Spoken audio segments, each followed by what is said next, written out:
আসসালামু আলাইকুম। প্রিয় শিক্ষার্থীরা, কেমন আছো তোমরা? আশা করি সুস্থ আছো, নিরাপদে আছো। আমি মোহাম্মদ নাহিদ হোসাইন, প্রভাষক, হিসাব বিজ্ঞান, বাংলা বাজার ফাতেমা খানম কলেজ। গত ক্লাসে আমি হিসাব সমীকরণ সম্পর্কে থিওরিটিক্যাল আলোচনা করেছি। আজকে আমি একটি গাণিতিক সমস্যার সমাধান করব। তো প্রথমে আমরা প্রশ্নটি পড়ে নিতে পারি। 2015 সালে জানুয়ারি মাসে হারুন ট্রেডার্সের কারবারের নিম্নোক্ত লেনদেন সংঘটিত হয়। জানুয়ারি 1 মূলধন হিসাবে মালিক কর্তৃক নগদ অর্থ বিনিয়োগ 20,000 টাকা। জানুয়ারি 4 তারিখ নগদে ক্রয় 1,000 টাকা। জানুয়ারি 9 তারিখ নগদে আসবাবপত্র ক্রয় 3,500 টাকা। জানুয়ারি 13 তারিখ ধারে পণ্য বিক্রয় 5,000 টাকা। জানুয়ারি 19 ব্যক্তিগত প্রয়োজনে উত্তোলন 5,000 টাকা। জানুয়ারি 24 তারিখ ভাড়া প্রদান 1,000 টাকা। জানুয়ারি 28 তারিখ ব্যাংকে জমা দেওয়া হলো 1,500 টাকা। এবং সর্বশেষ লেনদেন জানুয়ারি 30 তারিখে ধারের পণ্য ক্রয় 3,000 টাকা। গত ক্লাসে আমি তোমাদের বলেছি যে আমরা সাধারণ হিসাব বিজ্ঞানে যে কোনো অঙ্কে ঘর যে ছক করতে হয়, নির্দিষ্ট একটা ছক থাকে, কিন্তু হিসাব সমীকরণের ক্ষেত্রে আমরা সাধারণত যেটা জানি যে হিসাব সমীকরণের প্রথমে প্রশ্নটা ভালোভাবে বুঝতে হবে, তারপর ওই প্রশ্নের উপর ভিত্তি করে ঘর করতে হবে। পূর্বে ঘর করা সম্ভব নয়। তো সেক্ষেত্রে আমরা প্রথমে প্রশ্নটা করবো এবং বুঝবো যে আমাদের কয়টা ঘর করতে হবে। এখানে আমরা জানি যে দুইটা পাশ থাকে, একটা হচ্ছে সম্পদের পাশ আর একটা হচ্ছে দায় ও মালিকানা সত্ত্বের পাশ। প্রথমে সম্পদের দিকে কয়টা ঘর হয়, এরপরে দায়ের কয়টা ঘর হয়, মালিকানা সত্ত্বের জন্য একটা ঘরই। তো সেক্ষেত্রে আমরা প্রশ্নে এখানে দেখতেছি যে সর্বপ্রথমে আমরা নগদে যখন পণ্য ক্রয় করি, নগদ অর্থ যখন মূলধন হিসাবে বিনিয়োগ করা হয়, সেক্ষেত্রে আমার যে সম্পদটা প্রথমে আসবে সেটা হচ্ছে নগদ টাকা। এই নগদ টাকা আন্দোলনের ফলে ব্যবসা প্রতিষ্ঠানের মালিকের মালিকানা সত্ত্বের পরিমাণ বৃদ্ধি পায়। সেক্ষেত্রে মূলধনের জন্য একটা ঘর করতে হবে। প্রথম লেনদেনের মাধ্যমে আমরা বুঝতে পারলাম যে একটা সম্পদ বৃদ্ধি পেয়েছে, মালিকানা সত্ত্ব বৃদ্ধি পেয়েছে, এর জন্য আমরা দুইটার জন্য ঘর করতে হবে। দ্বিতীয় যে লেনদেন সেখানে বলা আছে জানুয়ারি 4 তারিখে নগদে ক্রয় 1,000 টাকা। তো আমরা জানি সর্বদা ক্রয় হিসাব ডেবিট হয়, এবং যেহেতু নগদে ক্রয় করা হয়েছে তাহলে নগদান হিসাব ক্রেডিট। তো এই ক্ষেত্রে আমরা ক্রয় মানে ব্যয়ের ফলে মালিকানা সত্ত্ব হ্রাস পায়। আমরা মূলধন এখানে হিসাবভুক্ত করছি এবং নগদান হিসাবে দেখছি, সেই জন্য আমাদের আলাদা ঘরের প্রয়োজন নেই। তৃতীয় যে লেনদেনটি হয়েছে সেখানে বলা আছে নগদে আসবাবপত্র ক্রয়। আমরা জানি যে হিসাব বিজ্ঞানের ভাষায় কোনো পণ্য বিক্রয়ের জন্য আনা হলে তাকে ক্রয় বলে। যেহেতু এই ব্যবসা প্রতিষ্ঠান আসবাবপত্র ক্রয় করছে, সে এটা ব্যবহারের জন্য ক্রয় করছে, তাহলে আসবাবপত্র হচ্ছে সম্পদ যদি বৃদ্ধি পায় আমরা সেটা ডেবিট দিকে দেখাই। তাহলে আসবাবপত্র যেহেতু একটি সম্পদ, আসবাবপত্রের জন্য আমার আলাদা ঘর করা লাগবে। আসবাবপত্র নগদ তো আমরা প্রথমেই দেখাইছি। ধারে পণ্য বিক্রয়, আমরা জানি ধারে পণ্য বিক্রয়ের ফলে দেনাদার বা প্রাপ্য হিসাবের সৃষ্টি হয়। ভবিষ্যতে যা পাওয়া যাবে তাকে আমরা সম্পদ বলি, যেমন দেনাদার বা প্রাপ্য হিসাব।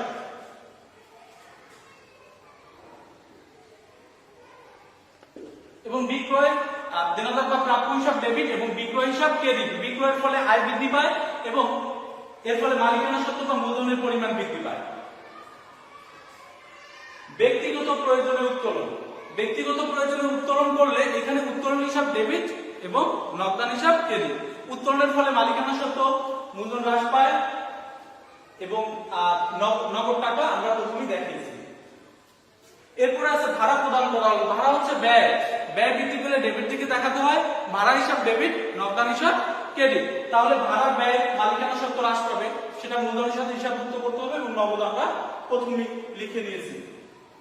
ব্যাংকে জমা দেওয়া হলো। ব্যাংকে জমা দেওয়ার ক্ষেত্রে কোনো ব্যক্তি যখন ব্যাংকে কোনো হিসাব খোলে, তাহলে তার নামে খোলে বা প্রতিষ্ঠানের নামে সে ব্যাংকে হিসাব খোলে। ব্যাংকে টাকা জমা দেওয়া প্রতিষ্ঠানের নামে জমা দেওয়া হয়। সেক্ষেত্রে ব্যাংকে যখন টাকা জমা দেওয়া হয় ব্যবসা প্রতিষ্ঠান থেকে নিয়ে, সেক্ষেত্রে আমার যাবে দেওয়া হয় ব্যাংক হিসাব ডেবিট, নগদান হিসাব ক্রেডিট। সেক্ষেত্রে ব্যাংক একটি আলাদা সম্পদ। ব্যাংক হিসাব সর্বশেষ আমার আছে, আমরা এখানে দেখতেছি যে ধারে পণ্য ক্রয়। ধারে পণ্য ক্রয় সেক্ষেত্রে আমরা জাবেদা হয় ক্রয় হিসাব ডেবিট এবং পাওনাদার হিসাব ক্রেডিট। আমরা জানি বাকিতে পণ্য বিক্রয়ের ফলে পাওনাদারের সৃষ্টি হয়, পাওনাদার সৃষ্টি হয়, পাওনাদার হচ্ছে দায়। তো সেক্ষেত্রে আমরা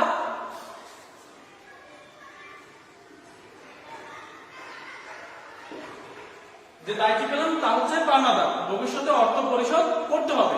তো এরপরে আমরা মূল অঙ্কে চলে যাব।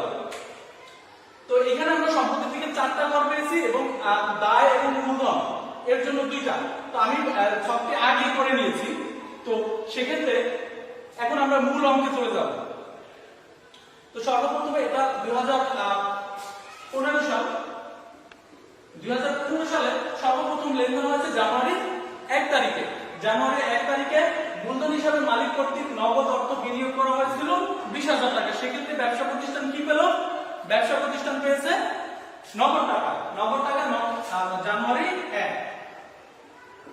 তো সেক্ষেত্রে নগদ টাকা বৃদ্ধি পেয়েছে 20,000 টাকা এবং প্রতিষ্ঠান মূলধন বৃদ্ধি পেয়েছে 20,000 টাকা। তোমরা সবসময় খেয়াল রাখবে যে মন্তব্যের যে ঘরটি করা হয়েছে, এই মন্তব্যের ঘরটি শুধুমাত্র মূলধনের জন্য করা হয়েছে। মন্তব্যের ঘরটি মূলধনের জন্য করা হয়েছে। মূলধন হিসাবে যদি কোনো কিছু হ্রাস বৃদ্ধি পায় সেক্ষেত্রে আমরা সেটা হিসাবভুক্ত করবো, মন্তব্য করে লিখব, মূলধন আনবো।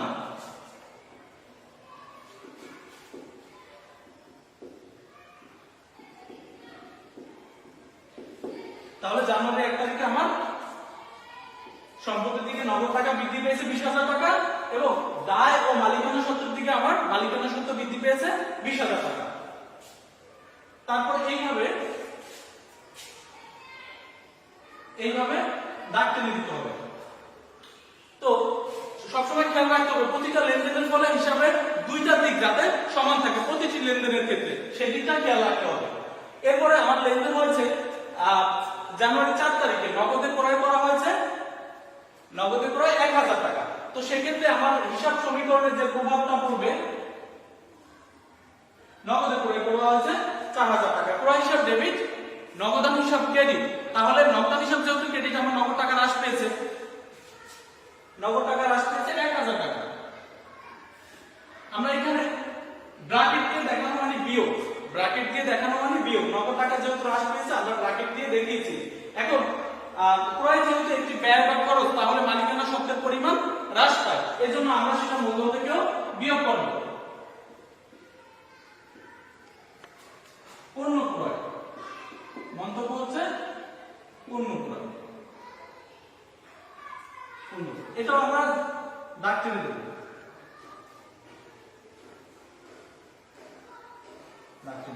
এর ফলে হিসাবে 2টা দিক সমান আছে, আমরা 2 দিকই কমিয়েছি। জানুয়ারি 9 তারিখ নগদে আসবাবপত্র ক্রয়। আমরা জানি যে ব্যবহারের উদ্দেশ্যে যখন কোনো সম্পদ ক্রয় করা হয়, ব্যবহারের উদ্দেশ্যে যখন কোনো সম্পদ ক্রয় করা হয় সেটা আমরা সম্পদ হিসাবে দেখাই, পণ্য হিসাবে দেখাই না।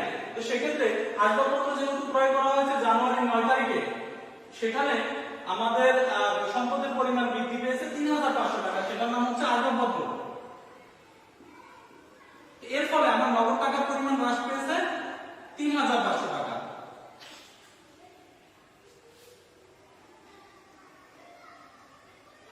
হিসাবে একটা দিকে আমার পরিবর্তন হয়েছে। এখানে আমরা একটা সম্পদ বৃদ্ধি পেয়েছে আর একটা সম্পদ হ্রাস পেয়েছে। যে সম্পদটা বৃদ্ধি পেয়েছে তা হচ্ছে আসবাবপত্র, আর যে সম্পদটা হ্রাস পেয়েছে তা হচ্ছে নগদ টাকা। হিসাবের যখন একটা দিকে পরিবর্তন হয়, এই পরিবর্তনকে কাঠামোগত পরিবর্তন বলে। আবার হিসাবের যখন 2 দিকে পরিবর্তন হয় তাকে নিট পরিবর্তন বলে, যা বহু নির্বাচনী প্রশ্নের জন্য গুরুত্বপূর্ণ, যা জেনে থাকা। তো এর পরবর্তীতে আমাদের যে লেনদেনটি আছে তা হচ্ছে জানুয়ারি 13 তারিখে বলা হচ্ছে ধারে পণ্য বিক্রয় 5,000 টাকা। ধারে পণ্য বিক্রয় বা বাকিতে পণ্য বিক্রয়। আমরা জানি যে বাকিতে পণ্য বিক্রয়ের ফলে দেনাদারের সৃষ্টি হয়, যেখানে নগদ টাকা যেহেতু দেওয়া লাগতেছে না, পাওয়া যাচ্ছে না, ভবিষ্যতে পাওয়া যাবে। তো বিক্রয়ের ফলে, ধারে বিক্রয়ের ফলে দেনাদারের সৃষ্টি হয়। দেনাদার একটি সম্পদ 5,000 টাকা, 5,000 টাকা। এর ফলে কি হয়? আয় বৃদ্ধি পায়। আমরা জানি আয় বৃদ্ধি পেলে মালিকানা সত্ত্ব বৃদ্ধি পায়। সেক্ষেত্রে আমরা এখানে মন্তব্য করে লিখব পণ্য বিক্রয়, পণ্য বিক্রয় এবং দাগ টেনে দেব।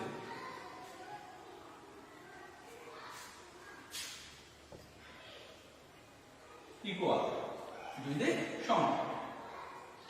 এরপরে আমরা 19 তারিখে ব্যক্তিগত প্রয়োজনে উত্তোলন 5000 টাকা, ব্যক্তিগত প্রয়োজনে মালিক উত্তোলন করেছে 5000 টাকা। এর ফলে কি হয়, মালিকানা সত্ত্ব হ্রাস পায় এবং প্রতিষ্ঠানের নগদ টাকা হ্রাস পায়, যেহেতু প্রতিষ্ঠান থেকে সে নগদ টাকা নিয়ে গেছে। 19 তারিখ ব্যক্তিগত প্রয়োজনে 5000 টাকা উত্তোলন, আমরা 5000 টাকা এখানে কমিয়ে দেব এবং মূলধন দেখো আমরা 5000 টাকা আমরা হ্রাস করব।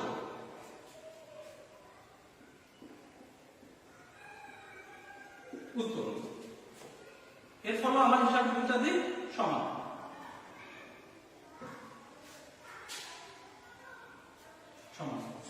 তো এর পরবর্তী যে লেনদেন সেটি হচ্ছে 24 তারিখ। সেখানে বলা হচ্ছে ভাড়া প্রদান করা হয়েছে 1000 টাকা।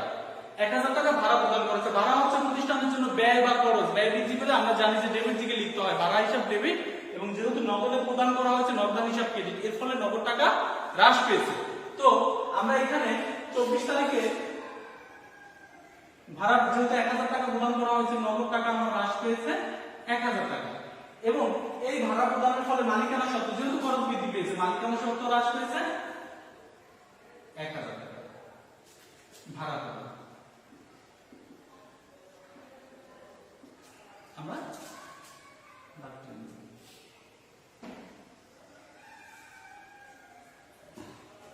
তো এর পরবর্তী লেনদেন 28 তারিখ, জানুয়ারি 28 তারিখে ব্যাংকে জমা দেওয়া হলো 1500 টাকা।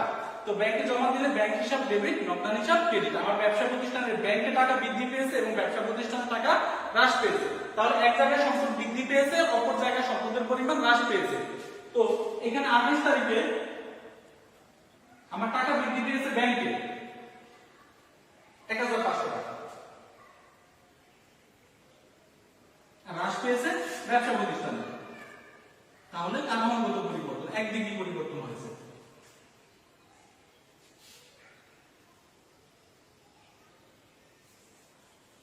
সর্বশেষ যে লেনদেন যে আমার আছে জানুয়ারি 30 তারিখে ধারে পণ্য ক্রয় 3000 টাকা। আমরা জানি যে পণ্য ক্রয় করা হলে, বাকিতে পণ্য ক্রয় করা হলে পাওনাদারের সৃষ্টি হয়, পাওনাদারের সৃষ্টি হয়। তো সর্বদা ক্রয় হিসাব যেহেতু ব্যয় বৃদ্ধি পেলে ক্রয় হিসাব ডেবিট এবং পাওনাদার হিসাব ক্রেডিট। তো সেক্ষেত্রে আমরা এখানে 30 তারিখে যেহেতু বাকিতে ক্রয় করা হয়েছে, ক্রয় ব্যয় বৃদ্ধি পেয়েছে, সেজন্য আমরা মালিকানা সত্ত্ব হ্রাস করবো 3000 টাকা, এবং যেহেতু ভবিষ্যতে পরিশোধ করতে হবে তাহলে পাওনাদারের পরিমাণ বৃদ্ধি পাবে 3000 টাকা।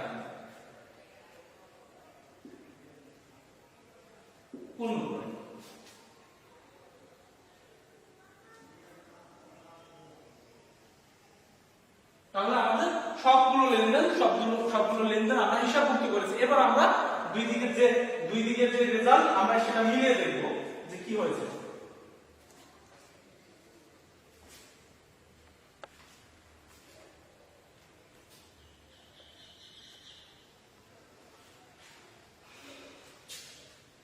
তোমরা ঘরটা একটু মনোযোগ সহকারে খেয়াল করো যে কিভাবে আমি করতেছি।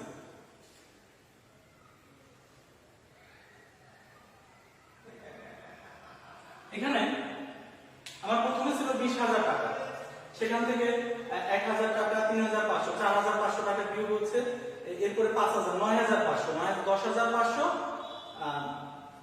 11,500, 12,000 টাকা আমরা এখানে বিয়োগ করতেছি। সবগুলো আইটেম আমার বিয়োগ হয়েছে। এই নগদ টাকা 20,000 টাকা থেকে 1000, 3500, 4500, 9500, 10,500, 11,000, 12,000 যদি আমার 20,000 টাকা থেকে বিয়োগ হয় তাহলে আমার নিচে যে নামতেছে 8,000 টাকা। এখানে আমার আসবাবপত্র আমরা 3,500 টাকা ক্রয় করছি, সেইটাই রয়ে গেছে, দেন আমার 5,000 টাকা, ব্যাংকে জমা 1,500 টাকা। তো আমরা সম্পদের দিকে প্রত্যেকটার যোগফলটা আমরা নিচে নামালাম। এরপরে যে দায় মালিকানা সত্ত্বের দায় আছে আমার কত, পাওনাদার 3,000 টাকা, এর সাথে আর অন্য কোনো লেনদেন নেই।